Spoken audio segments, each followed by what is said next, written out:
기획 전반에 대해서 기자님들께 설명드리고자 마련한 자리입니다. 오늘 기자간담회는 저희 한국문화예술위원회 사무처장 김선말, 그리고 예술 감독님들의 전시기획안 설명, 그리고 질의응답 순으로 진행이 되고요. 마지막에는 동행 기자단들의 현지 함께 가실 분들 추첨이 진행될 예정입니다. 그러면 한국관 전시기획안 발표에 앞서서 저희 예술위원회 송시경 사무처장의 인사 말씀이 있겠습니다. 박수로 맞이해 주시기 바랍니다. 예, 방금 소개받은 한국문화예술위원회 사무처장 송시경입니다. 오늘 같은 시간이 오후 2시에 사실은 지난주부터 계속 이번 주 금요일까지 문화예술위원회 현장 업무 보고가 진행 중이라서 저희들 정병국 위원장님께서 이제 예술가에 차려서 현장 업무 보고에 참석하고 계시고 저는 대신해서 이쪽으로 왔습니다. 오늘 제19회 예술비엔날레 건축전에 대한 기자 간담회입니다. 그래서 주된 내용 자체가 한국관의 전시 기획 방안을 발표하는 자리인 만큼 짧게 그냥 인사 말씀 드리고 하겠습니다. 이 한국관이 95년도에 26번째 마지막 한국관으로 저희들이 NS에 자료들이 마련이 됐습니다.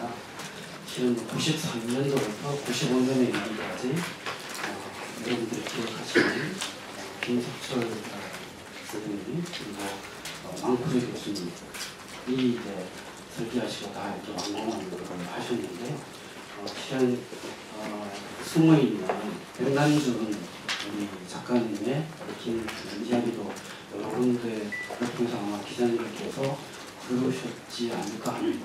오늘 그 얘기는 하려고 하는 건 아니고요. 스토리텔링 한국관, 그 한국관을 소조로 해서 제19회 우리 예술비엔날레 건축전에 듣고라를 주제로 제목으로 해서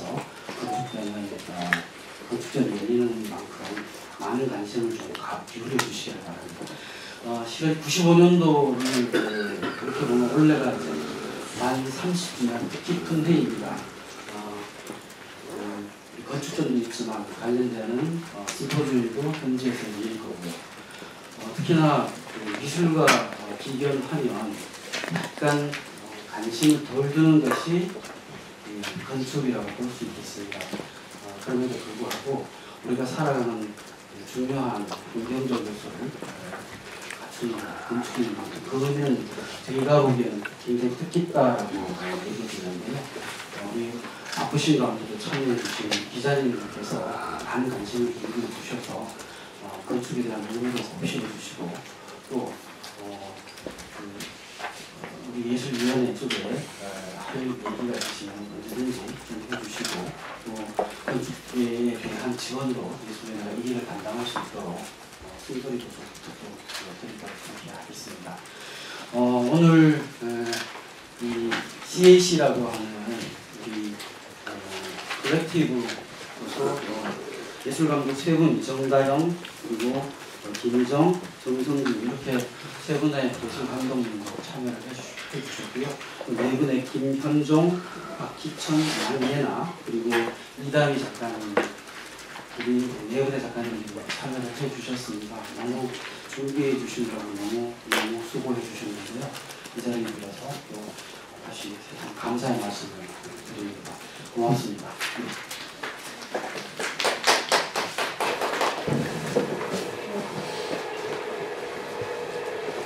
네, 감사합니다. 그러면 다음 분은 저희 예술감독님들과 작가님들을 모시고 2025년 베니스 비엔날레 국제건축전 한국관 전시 두꺼봐 지를 시간에 대한 계획안 발표를 듣도록 하겠습니다. 올해 전시는 앞에 사무처장님께서 말씀해 주신 것처럼 정다영, 이희정, 정성규 세 분의 공동 예술 감독으로 구성된 CAC가 총괄 기획하고요. 김현종, 박희찬, 양예나, 이다희 작가님이 전시에 참여합니다. 그럼 지금부터 전시 기획안을 발표하겠습니다. 박수로 맞이해 주시기 바랍니다. 네, 안녕하세요. 잘 들리시나요? 잘 들리시죠? 예, 안녕하세요. 저는 이번 베니스 비엔날레 국제건축전 한국관 공동예술 감독을 맡은 CAC의 정다영 큐레이터라고 합니다. 오늘 귀한 시간 내주신 기자님들께 감사드리고요. 발표 순서를 먼저 설명드리면 제가 전시 기획 방향과 구성에 대해서 먼저 말씀을 드리고 제 옆에 있는 김희정 큐레이터가 전시와 연계된 프로그램에 대한 방향, 그리고 정성규 큐레이터가 작가분들에 대한 소개, 그리고 마지막으로 오늘 함께 참여해준 작가님들께서 작업에 대한 의미를 조금 더 설명하는 시간으로 이야기를 이어가고자 합니다. 네, 올해 베니스 비엔날레 한국관 전시는 보시는 것처럼 리럴토드 언빌딩 파밀리언, 우리나라 말로는 두꺼봐 집의 시간이라는 제목으로 진행됩니다. 저희 전시 기획진과 4명의 건축가가 함께 만든 이번 전시는 이탈리아 건축가 칼로 라티가 총감독을 맡은 올해 베니스 건축 비엔날레 주제인 인텔리전스, 내추럴, 아티피셜, 콜렉티브가 포함하여 집단적인 공동 연구와 협업 과정으로 준비를 하고 있습니다. 전시는 건립 30년을 맞아서 한국 미술의 국제 무대였던 한국관 건축 자체에 주목을 하고 있습니다. 아시다시피 30년이라는 시간은 건축의 어떤 철거가 의미되는 시점이자 동시에 기념이 되는 중요한 시간입니다. 이에 한국관의 건립 계기와 과거를 조망하면서 이곳의 미래와 지속 가능성 이야기를 하는 전시를 마련했습니다. 나아가 이 과정에서 발견한 이야기들을 한국관에 속한 생태계인 보시는 사진의 베니스 비엔날레 자기의 공원과 국가 간의 연대와 관계를 확장키고자 했습니다. 베니스 비엔날레 한국관이 위치한 자르디는 베니스의 유일한 공공공원으로서 카를로 스카르파, 알바알토 등 세계적인 건축가들의 설계로 지어진 국가관들이 자리하며 100년이 넘은 도시 공동체로서의 의미를 가지고 있습니다.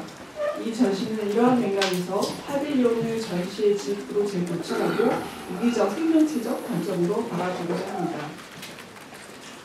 아마 많은 분들이 궁금하셨을 이번 전시의 제목은 아시는 유명한 전래 동요 두꺼바에서 가지고 왔습니다. 이 노래는 집주인 행렬들을 하면서 부르는 유명한 한국의 전래 동요로 집의 재생과 변화를 뜻하는 가사로 가득 차 있습니다.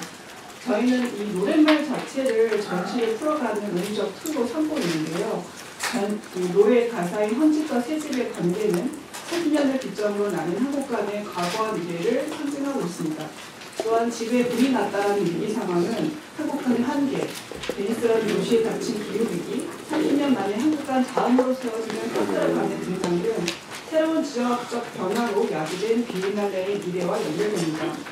또한 두꺼비는 동사 모두에서 변화와 재생을 상징하는 존재로 이번 전시에 보이지 않는 화자로서 한국관을 새롭게 읽고 쓰는 해체와 상상의 과정을 이끌어 가게 됩니다. 전시의 탐구 대상인 한국관은 지금 보시는 사진처럼 철골조의 투명한 비정형 유리 건물로 당시 베니스 시민들을 위한 공공공간으로서의 역할도 강화하기 위해 설계되었습니다.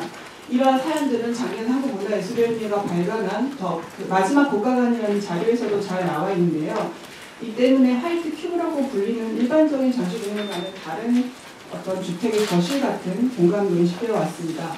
아마도 베니스 비엔날레를 다녀오신 기자님들이시라면 이 한국관 독특한 현상을 굉장히 기억에 남아있으실 텐데요. 이 독특한 현상 자체는 건립 당시 나무의 뿌리조차 훼손하지 않는 엄격한 건립 조건 때문이었습니다. 보시는 사진과 모형처럼 나무를 보존하여 설계된 한국관은 투명성, 가벼움, 이동 가능성 등 건축의 미래적 가치를 담고 있습니다. 이러한 한국관 건축에 담긴 특별한 사연은 파빌리온의 생태적 가치와 자르디니의 관계를 생각하게 만들고 있습니다. 이로부터 출발한 전시는 크게 연구와 제작을 결합한 두 가지 방향으로 구성되어 있습니다.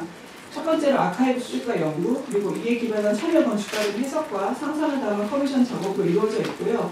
원래 저희가 처음 기자간담회 시작할 때 보여드리려고 했던 영상이 하나가 있는데요. 이 두 가지를 매개하는 어떤 두꺼비의 우화적 대화를 기자간담회 끝나고 시간이 되면 좀 더 보여드릴 수 있도록 하겠습니다. 전시 기획팀은 가장 먼저 한국관 설계자인 두 건축가, 아까 사무국장님께서 말씀하셨던 고 김석철과 이탈리아 건축가 프랑코 망부조가 생산한 자료들을 통해서 파빌리온 건립 과정에 파생된 다양한 관계들을 조사를 했습니다. 한국과는 자료진입 국가간의 유일하게 서로 다른 국적의 두 건축가들이 협업한 이 또한 콜렉티브의 결과물입니다. 특히 이제 만푸조 교수가 아르코에 기증한 작년에 아르코 예술기록원에 기증한 다량의 자료를 통해서 저희 기획을 조금 더 심층적인 연구를 진행할 수가 있었습니다. 하지만 동시에 이제 만푸조 교수가 기증한 자료만으로는 불완전한 부분도 있었기 때문에 저희 기획진은 베니스 건축대학 및 베니스 재단 아카이브 등 현지 조사를 통해서 후보과 건립과 관련된 국제적 맥락들을 더욱더 추가 발굴하였습니다. 그렇게 모은 자료들은 한국과의 미래에 지향해야 할 가치와 사회적 가치들과 연계되었으면서 이는 자연스럽게 작가님들과 함께하는 커미션 작업에 기반이 되고 있습니다.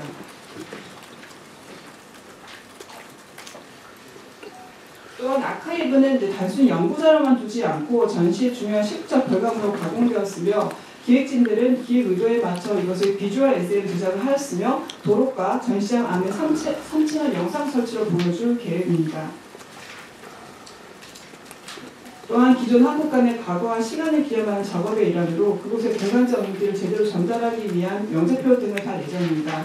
또한 한국간의 중요한 동반자인 수목에도 이름표를 부착함으로써 나무를 존중하며 설계된 또 다른 자연진의 국가 간의 어떤 조건과도 공명하는 작업을 진행할 예정입니다.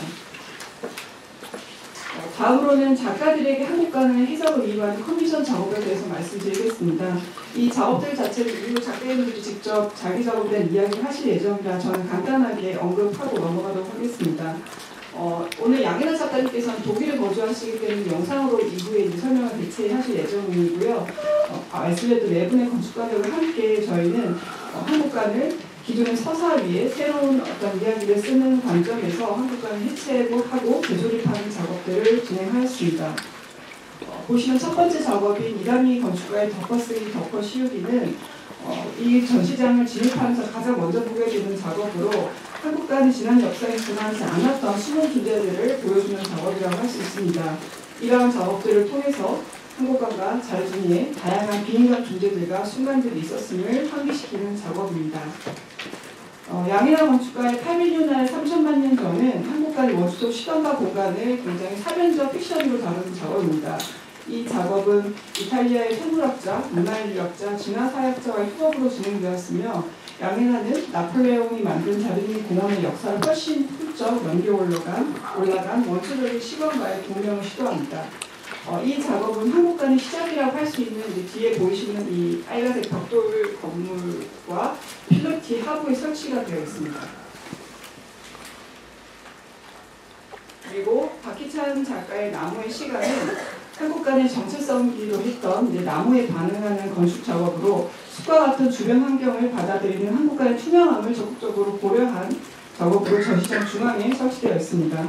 그림자 감지장치, 자르진의 건축 여행자, 엘리베이티드 게이지 1995 등 3개의 유닛으로 구성된 이 작업은 한국간 국가가 내부를 매개하고 자르진의 현재 자원에도 관심을 환기하고 있습니다. 김윤정 건축가의 새로운 항해는 타 국가가에는 없는 매우 특별한 장소인 옥상에 설치되어 있습니다. 이 작업은 조형적으로는 바다를 향해 돛을 핀 어떤 한국간의 조형에서 착안했고요. 작업을 위해 개방한 옥상에는 아드리아 해를 바라보는 전망대이자 이후 전시 기간 동안 진행될 국가공간 연계 프로그램의 모임 장소로도 사용될 예정입니다. 이 작업은 한국간의 옥상 공간을 통해서 베니스 비엔날레 국가공간이 공유하는 하늘과 바다와 같은 공유 자원들을 바라보게 만들고 있습니다. 전시와 시작과 끝을 연결하는 이다미 작가의 작업에서 과거를 알려주는 양현 작가의 작업, 그리고 한국간의 현재와 주어가는 박희찬 작가의 작업, 그리고 한국간의 미래를 상상하게 만드는 김현정 작가의 작업으로 이야기는 순환됩니다. 또한 이 작업들의 배치는 한국간의 숨은 특성들과 그 공간적 관계를 굉장히 자세하게 알려주고 있습니다. 특히 이 작업들의 배치는 전시장 내부뿐만 아니라 외부와도 끊임없이 관계를 맺고 있습니다. 그래서 보시는 바와 같이 저희 전시의 어떤 그 배치는 이 안에 내부뿐만 아니라 이 외부의 어떤 관계와도 이제 밀접한 관련이 맺고 있고요. 또한 이 담요상에서 보시는 것처럼 아마 베니스 비엔날레 한국관 전시 역사상 처음이지 않을까라고 생각을 하는데요.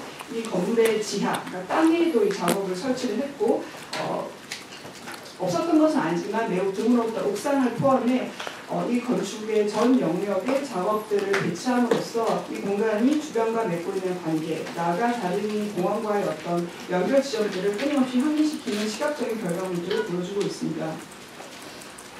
마지막으로 전시 의의에 대해서 말씀드리도록 하겠습니다. 역설적으로 작년에 아르코에서 발행했던 거 라스트 파빌리오는 올해 다르니 공원 안에 카타르관이 건립된다는 소식으로 인하여 새로운 국면을 맞게 되었습니다.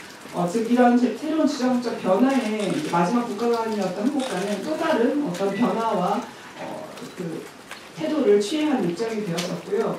이러한 맥락에서 베니스 비엔날레의 어떤 물리적 유산이라고 할 수 있는 다리니 공원의 국가관 시스템은 계속해서 변하고 있으며 그 사이에 진행된 다양한 폐국가적인 시도를 통해서 국가관들의 관계가 재고되고 있는 실정입니다. 이번 전시는 이러한 맥락에서 궁극적으로 지난 30년간 한국관이 다리니 공원의 마지막 국가관이었다면 앞으로의 30년은 국가관 넘어 자기의 공통유산들을 주목하여 새로운 국가관의 의미를 짓길 바라는 우리의 입장이 반영되어 있습니다. 두꺼바 두꺼바는 한국관이 자기 역사되고 다시 쓰는 과정에서 드러난 변화의 가능성을 모색하며 이를 생태적 방문과 연결하고 비엔날레라는 공공지대의 가능성을 들여다보고자 합니다. 파빌리온이 서 있는 땅과 위 아래 그리고 주변부를 비추고 국가의 관리 영역을 초월한 전시주 공동자원들의 의미를 바라보는 이번 작업을 통해서 저희는 특히 한국관이 무엇과 연결되어 있는지를 살피는 계기를 마련하고요. 작품과 작가가 주인공이었던 비엔날레의 무대에서 전시를 풀는 그 장소 자체인 그 파빌리온을 돌아본 이번 전시는 건축 비엔날레라는 의미와도 맞닿아 있다고 생각을 합니다. 또한 파빌리온이 매년 거듭되는 일시적인 이벤트로 소모되는 곳이 아니라 지속적으로 거주하는 장소로 거듭나기 위한 잠재성을 만드는 데 기여하고자 합니다. 나아가서는 지금 현재 닥치고 있는 비엔날레의 어떤 위기론 혹은 기후위기, 베니스라는 도시의 어떤 문제와 같은 위험 속에서 파빌리온은 지역사회에서 계속 살아가기 위해 필요한 과정 중에 하나라고 생각을 하고 있습니다. 이런 내용들이 한국관 3년을 기념하는 우리의 이야기이자 두꺼비가 정해준 새 집의 교훈이라고 생각을 하고 있고요. 최근 이러한 지금 한국관뿐만 아니라 지금 이제 보시는 이미지처럼 베니스 비엔날레에서 활발하게 진행되고 있는 자국간 연구의 어떤 국제적 흐름과도 동참하면서 이후 풍성한 교류의 계기를 마련해 줄 것으로 기대하고 있습니다. 이상 전시 기획 의도에 대한 설명은 마치도록 하고요. 이후 전시 연계 프로그램에 대한 이야기를 김희정 감독이 이어서 하도록 하겠습니다.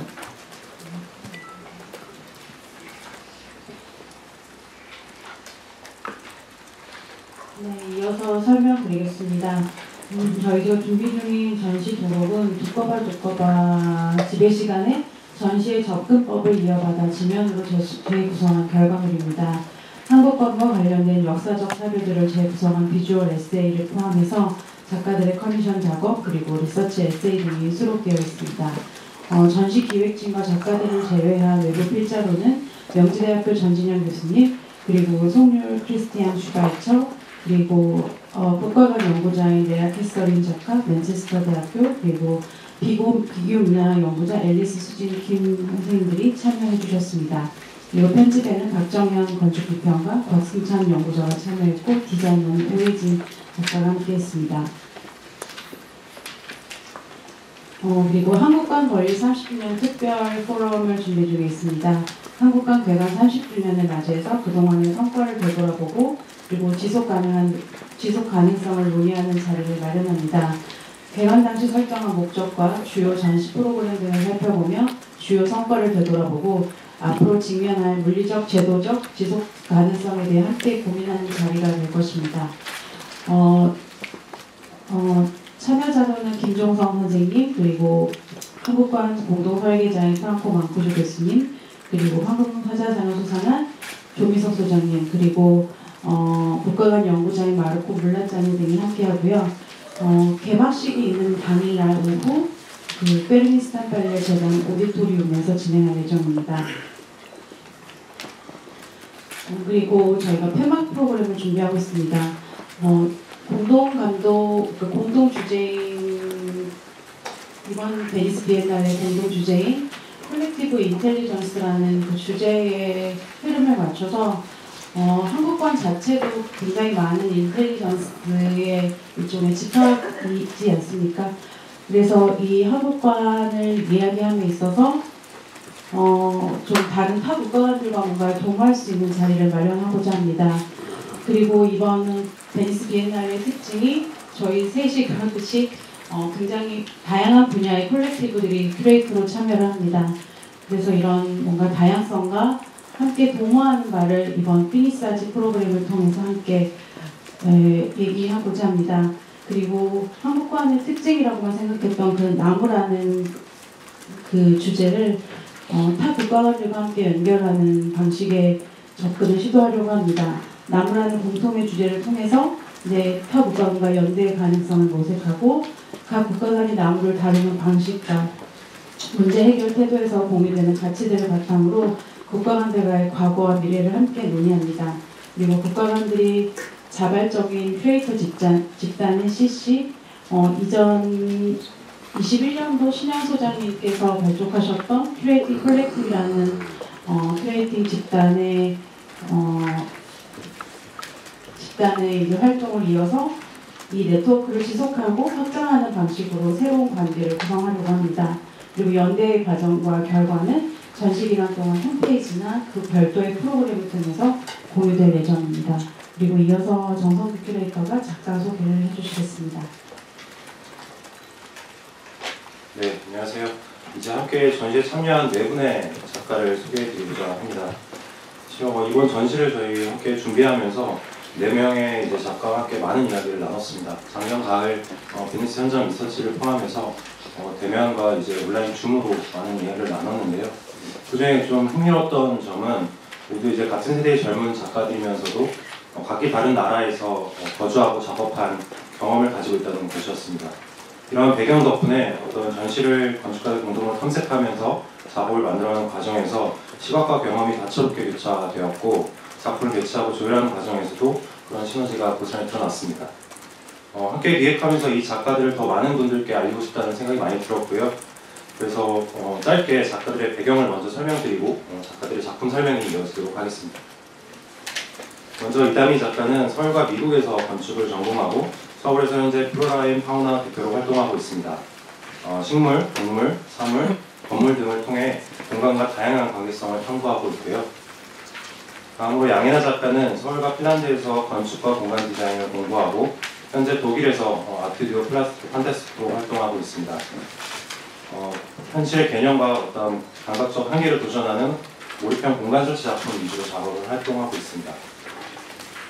다음으로 박희진 작가는 서울과 런던에서 건축을 공부하고 현재 서울에서 스튜디오 히치를 운영을 하고 있습니다. 건축, 산업 디자인, 파브리케이션, 디지털 인터랙션, 전시 분양 등 다양한 분야를 가로지르며 작업을 하고 있습니다. 다음으로 김현종 작가는 프랑스 파리에서 건축을 공부하고 현재 서울에서 아틀리에 KHJ를 운영을 하고 있습니다. 건축부터 인테리어, 그리고 가구와 오브제까지 다양한 스케일의 규모를 넘나들며 작업을 하고 계십니다.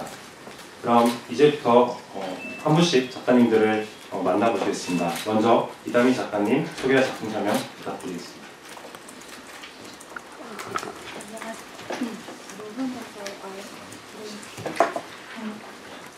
안녕하세요, 이다미입니다. 네, 작업 설명 짧게 드리겠습니다. 먼저 어떤 작업을 조금 일부러 기다리면 좀 산만하게 구성이 되어 있기 때문에 제가 일부러 너무 이렇게 좀 명료하게 설명하지 않으려고 노력을 하겠습니다. 근데 어쨌든 이제 바탕이 되는 좀 구조를 설명을 드리려고 해요.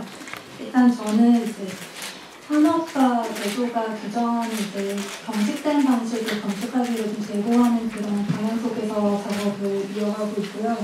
그래서 그거에서 좀 한 걸음 비껴나와서 건축을 하기, 특히 어떤 건축이 하기의 방식에서 우리랑 어떻게 관계되는지 그런 측면에서 작업을 하고 있습니다. 그래서 이 방식을 통해서 나라던가 우리라는 개념이 이제 건축하기랑 어떻게 관계를 맺고 있는지 같은 얘기를 좀 뒤집어서 얘기를 하면은 이제 건축이 또는 건축가가 어떻게 나와 우리의 개념 사이에서 이렇게 연결을 짓는지 어떤 건축가의 좀 중간적인 역할, 그 중간의 시간들에 좀 관심이 많은 것 같습니다. 그래서 이번 작업에서도 공모전이라는 어떤 제도적인 걸 이제 좀 비평적으로 메타적으로 이렇게 사용을 하고 있는데요. 그런 어떤 기존의 제도들이 요청하는 좀 단일한 방식으로 규정 짓는 그런 방식으로는 어떤 건축을 이제 하기를 요청하는 걸 조금은 제 방식으로 이 장소에서 재구성을 하고 있는데요. 그래서 이 30주년을 맞아서 비엔날레 한국관을 이제 오히려 새로운 위상에 걸맞게 한국이라는 국가관에 한정짓지 않고 과거지 어떤 상설의 새로운 장소로 이제 한정된 시기에 비엔날레 국가관이 아닌 더 확장된 의미 역할로서 이렇게 새로운 시도를 하겠다는 가상의 공모전을 설정하고 그에 대한 어떤 저희 의미가 저희 상상이가 망상을 따라가는 구조로 이렇게 전시가 설정이 되어 있고요. 그 상상이 그래서 저는 이제 건축물에 한정되는 게 아니라 저희가 이제 이 전시에서도 김석철과 만쿠소의 협업 과정이 만쿠소 아카이브로 이렇게 드러나고 있는데 그에 대응하는 구조로서 저희 디자인이 전개되는 과정에서 일어나는 사건들이 그것 또한 어떤 건축하기와 건축이 이렇게 영향력으로 이렇게 우리의 이야기와 상상하기 방식으로 좀 유통될 수 없을지 그런 방식으로 좀 이야기 방식으로 이야기를 전개를 하고 있고요.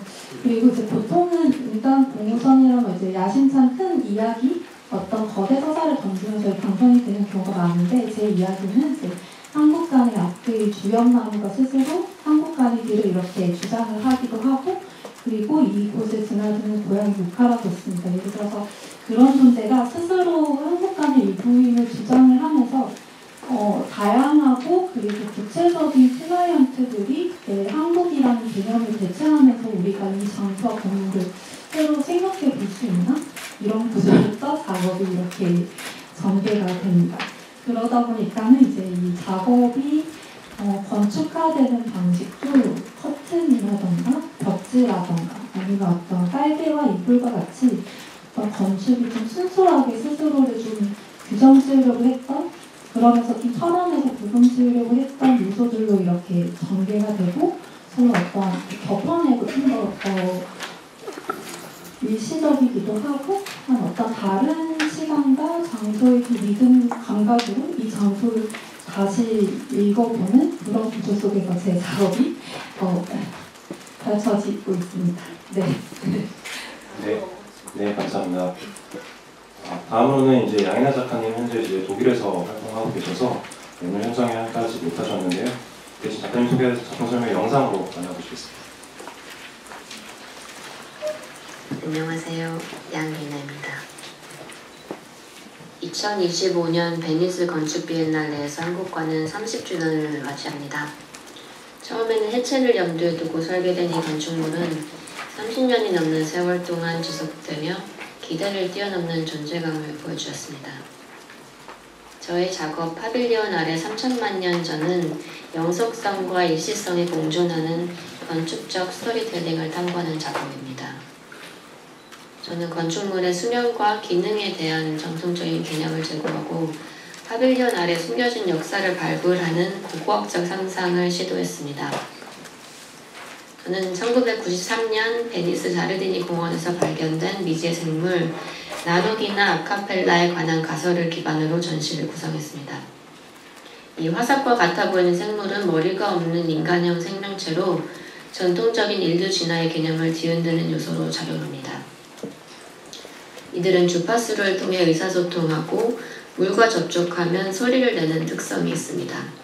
또한 무성 생식을 통해 개체를 증식하는 독특한 생물학적 특성을 지닌 존재입니다. 전시는 두 개의 주요 공간으로 구성됩니다. 먼저 한국관 내부의 벽돌방에는 나노기나 인큐베이터 버블이 중앙에 자리합니다.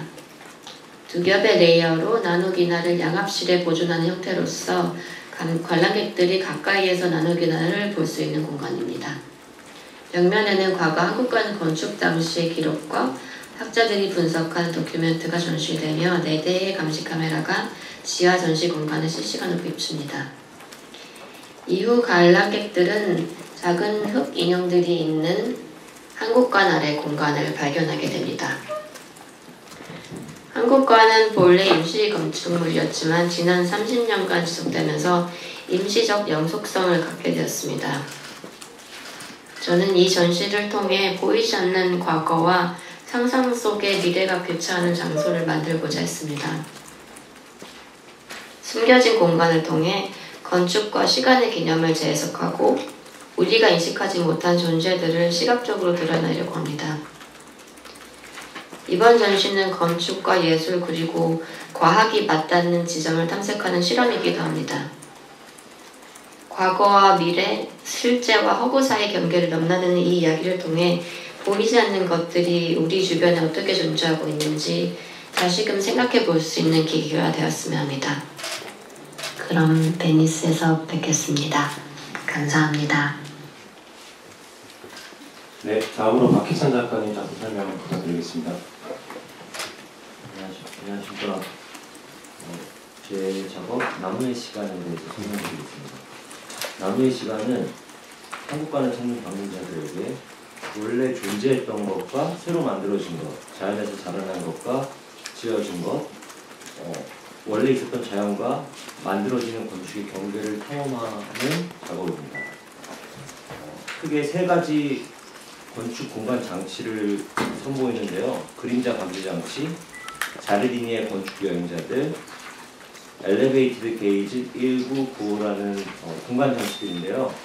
시각, 청각, 공간각적으로 한국관 주변의 나무와 풍경을 감지하고 탐지하면서 건축과 나무, 만들어진 것과 원래 있었던 것이 함께 온 시간을 공간으로 관람객들이 경험할 수 있게 합니다. 한국관이 자르디니 공원에 앉아있고 존재해왔던 방식은 주변의 나무들과 자연 환경과 건축을 동등하게 간주했던 결과로 제 작업은 이런 특별한 관계를 다시 읽어내고 예찬하는 작업입니다. 또한 한국관 개관 30주년을 맞이해서 베니스 비엔날레라는 국가관 전시를 준비하는 이 길고 고단한 여정을 다시 제 3가지 공간 장치들을 만들고 설치하고 해체하고 하는 과정들을 보여주면서 그것들을 다시 상기하고자 합니다. 또 한 가지 특별한 점은 가장 마지막에 지어진 국가관인데 이전 모든 국가관들이 모두 보편적인 모더니스트의 화이트 큐브 전시 공간이었습니다. 외부 세계하고 완전히 단절되어 시간이 사라진 전시 공간들이었는데 반면에 가장 마지막에 지어진 이 한국관은 그런 기존의 화이트 큐브 전시 공간의 구성 원리에서 벗어나서 투명하게 외부 세계하고 연결되고 그 안에서 관람객들이 만나는 작품들은 그 자르디니의 자연 환경과 변화하는 시간, 기후와 함께 경험되어 왔습니다. 그래서 이런 것들이 어떤 공간 안에서 함께 경험되어 왔던 것을 제 작품을 통해서 다시 한번 관람객들이 인지할 수 있고 경험할 수 있게 해주는 것이 가장 나중에 만들어진 한국관이 그 전에 서구 세계에서 만들어진 화이트브 전시공간과의 큰 차이점을 다시 한번 경험해 볼 수 있지 않나 이렇게 생각 들고요. 이 3가지 공간 장치 중에 한 가지만 또 특별히 설명드리면 엘리베이티드 게이지 199라는 작업인데요. 인간 시선이 자유롭고 독립적으로 움직이면서 주변을 경험한다는 마르셀 프루스트의 잃어버린 시간을 찾으셔서 영감을 얻어 만들었는데요. 제가 제안하는 디바이스를 통해서 방문자들이 더 높은 시선에서 자르디니 풍경과 숲, 그리고 소리 이런 거를 인간 시선에서 더 높여진 시선으로 경험할 수 있게 하는 작업입니다. 감사합니다. 네, 감사합니다. 마지막으로 김현종 작가님 설명 부탁드리겠습니다. 네, 안녕하세요. 저는 아틀리에 KHD 김현종입니다. 저는 새로운 항해라는 타이틀을 가지고 작업을 했는데요. 먼저 베니스 비엔날레 여러 국가관 중 한국관은 되게 좀 독특한 공간적 특징을 가지고 있습니다.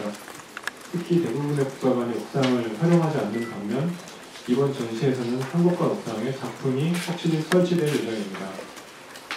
한국관 옥상은 단순히 건물의 최상단부가 아닙니다. 이곳에 올라서면 바다와 주변의 나무, 이웃 국가관, 그리고 관람객들의 움직임을 한눈에 볼 수 있습니다. 옥상은 이렇게 다양한 시선을 연결하며 공간을 넘어 교류와 소통의 장소로 기능을 합니다. 그리고 한국관은 오랫동안 중축에 대한 논의가 있었습니다. 저는 이러한 염원을 반영해 지붕이라는 건축적 요소를 활용했습니다. 지붕은 단순한 덮개를 넣어 공간을 확장하는 중축의 개념을 담고 있습니다. 이것은 물리적 공간의 확장뿐만 아니라 한국관이 지닌 역사와 역할을 확장하는 의미도 포함하고 있습니다. 흥미로운 점은 베니스와 한국은 배라는 공통된 키워드를 갖고 있다는 것입니다. 배는 외부로 나아가는 교통수단이자 문화를 교류하는 새로운 가능성을 탐색하는 창조의 매개체이기도 합니다. 마찬가지로 한국관의 지난 30년은 단순한 건축물에 변화하는 과정이 아니라 한국과 세계, 인간과 사회, 그리고 문화를 잇는 중요한 여정이었습니다. 이 과정 속에서 우리는 무엇을 잃었고 무엇을 되찾아야 할까요? 이번 전시는 그 질문에 대한 하나의 출발점이 될 것입니다. 국가 간의 경계를 넘어 앞으로 모두 국가 간이 새로운 방향을 함께 모색해야 할 시점입니다. 그런 의미에서 한국 간의 돛을 달아 새로운 항해를 시작해보려고 합니다. 작품의 구조와 재료를 설명드리겠습니다. 이번 작품은 스테인레스 스틸과 방수 기능을 갖춘 천을 주로 사용했습니다. 옥에 설치되는 만큼 오랜 시간 동안 유지될 수 있는 내구성에 중점을 두었습니다. 특히 바닷가 인접이라는 점을 고려해 강한 풍압과 염분을 견딜 수 있고 바람이 자연스럽게 흐를 수 있게 보이드형 격자형 구조를 설계했습니다. 흥미롭게도 이 격자형 형태는 한국관 설계의 초기 스케치에서도 등장하는 방식으로 건축적 맥락을 이어가고 있습니다. 또한 금속 지붕 아래 위치한 돛은 오염에 강한 방수천으로 마련이 되었는데 바람이 불 때 정적인 형태로 머무르는 것이 아니라 실제로 배가 항해에 나가는 살아 움직이는 듯한 모습을 기대하고 있습니다. 이상으로 이야기를 마치겠습니다.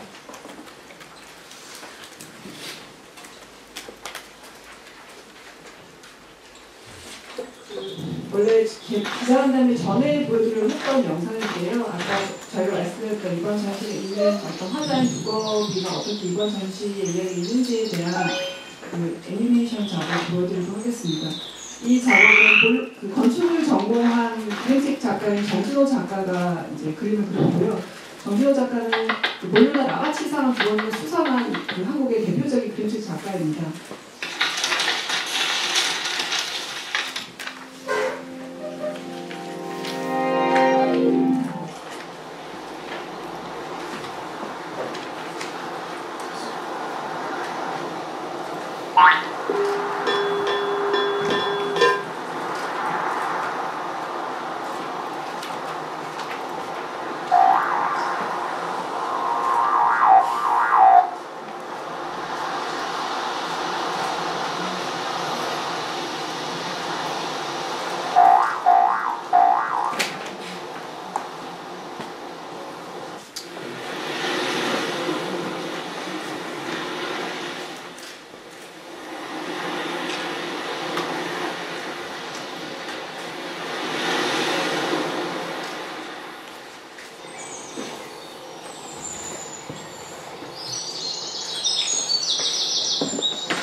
감사합니다. 이렇게 저희 그 예술감독님들과 작가님들이 전시 기획안을 설명드렸는데요. 쭉 보시고 혹시 이제부터는 우리 기자님들께서 궁금하신 점이 있으시면 질의응답을 하는 시간을 갖도록 하겠습니다. 손을 들어주시면 마이크를 드리고 그러면 질의응답을 시작하겠습니다. 한겨레신문의 노영석 기자입니다. 이번 국제건축제는 전체 주제가 인텔리전스, 내추럴, 아티피셜, 컬렉티브라고 되어 있습니다.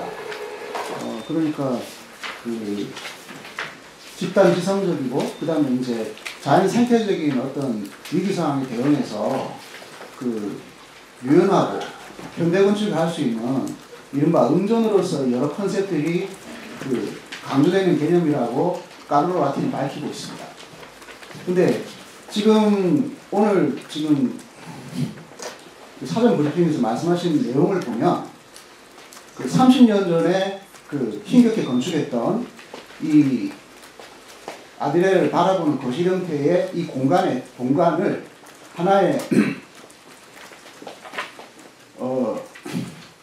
입체적인 전시장으로 생각을 해서 그곳이 지하와 옥상, 그 다음에 내부에 이렇게 그 점점이 흐트러뜨린 그런 형식이라고 일단 생각이 되는데, 그러니까 일단은 당장 들어갔을 때는 산만하고, 그 지금 전체 주제에서 말한, 그러니까 지금 현재 뭐 기후 변화라든가 지구의 어떤 위기적 상황에 대해서 이 건축이 어떻게 응전할 수 있는 것인지에 대해서 그 기획자와 작가들이 어떤 컨셉을, 어떤 그러니까 응축되고 합의된 컨셉을 가지고 했는지가 잘 드러나지가 않아요. 일단 제가 들어봤을 때는. 그래서 그런 측면에 대해서 그러니까 전체 이번 비엔날레의 전체 방향성과 그리고 이것을 그 어떻게 고려해서 전시 컨셉 같은 것들로 같이 고민하면서 녹여낸 것인지, 그리고 이 개별 작품들을 이렇게 그 놓고 배치하는 데 있어서 가장 큰 기본 원칙이 좀 어떤 것이었는지 그런 궁금증이 일단 생겨요. 그래서 그 부분에 대해서 이 작가분이나 아니면 기획자분들께서 좀 답변을 해주셨으면 좋겠어요. 네, 제가 대표로 답변 드리겠습니다. 먼저 노영석 기자님 질문 감사드리고요. 말씀하셨던 것처럼 카를로 라티가 제안한 인텔리전스 컬렉티브라는 개념을 제시하고 국가관 큐레이터들이 줌회의를 통해서 두 차례나 이제 같이 토론하는 시간을 가졌었습니다. 이제 보신 것처럼 그 카를로 라티가 워낙에 MIT 대학 교수이고 그 사람 자체가 어떤 미디어를 기반의 그 기술 기반의 어떤 작업을 하는 건축가로 알려져 있어서 주제가 처음 발표됐을 때 어떤 그러한 기술적 제안 혹은 디지털 시대의 어떤 건축의 의무에 대해서 우리가 답변해야 되지 않을까라는 생각을 사실은 저희도 처음 했었었는데요. 흥미로운 것은 그 국가관 큐레이터들 간의 대화에서 발견할 수 있었던 것은 그 문제보다 어떻게 우리가 이 지금 차이는 어떤 건축을 위치시키고 조금 더 역사적인 토대에서 이 지난 시간들을 다시 한번 재발견하냐라는 소위 말하는 아날로그적 접근에 더 가까웠었습니다. 그래서 이제 그러한 가운데서 이제 저희는 저희 어떤 제안을 인텔리전스라는 개념은 공동의 어떤 자산, 한국 간의 문제를 다른 국가 간으로 함께 생각해본다는 개념에서 더 해석의 여지가 있다고 봤었고요. 그런데 저희가 말씀드렸던 연계 프로그램을 통해서 국가 간들과 함께 그 카를로 라티가 제안한 원 플레이스 원 솔루션이라는 또 다른 그 태제가 있었습니다. 그 부분에 적절하게 응답할 수 있는 전시 아니라라는 제안까지 이제 들었었던 과정이 있고요.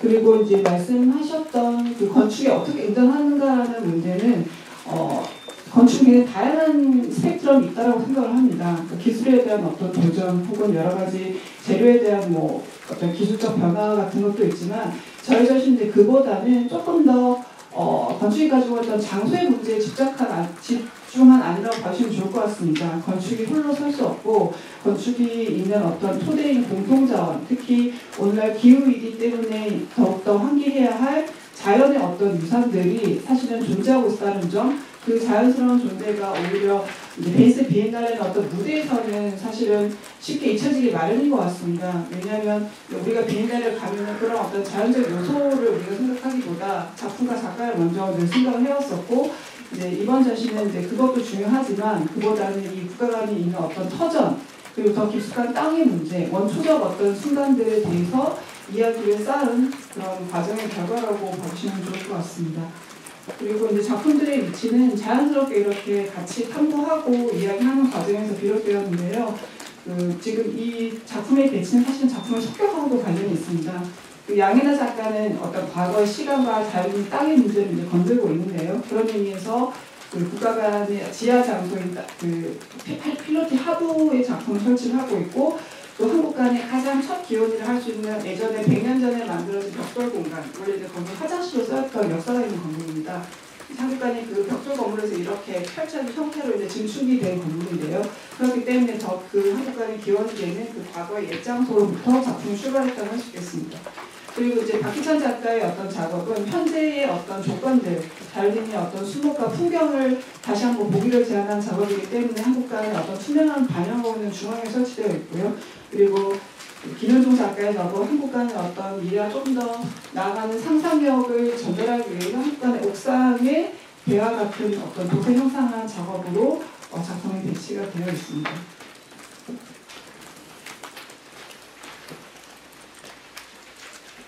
추가 질문 있으시면 손 들어주시면 감사하겠습니다.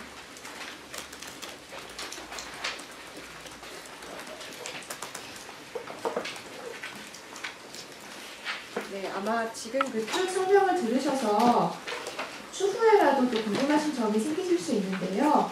잠시 그러면 그 휴식하는 가운데 혹시 또 다른 질문사항 있으시면 감독님이나 작가님께 별도로 질문 주시면 감사하겠습니다. 그러면 그 다른 질의응답이 지금 없으셔서 여기서 질의응답을 마무리를 하고요. 잠시 좀 자리를 정돈하겠습니다. 잠시 휴식 시간을 가지고 지금 몇 시일까요? 잠시만요. 네. 지금 거의 한 47분 정도인데요. 10분 쉬었다가 57분 정도의 자리에 모이시면 이제 우리 베니스 현지에 이제 학생 가신 기자단 추첨을 예술홍보후원센터에서 주관해서 진행을 하도록 하겠습니다. 잠시 조금 쉬셨다가 10분 후까지 자리에 오시면 되겠습니다. 네, 휴식하겠습니다.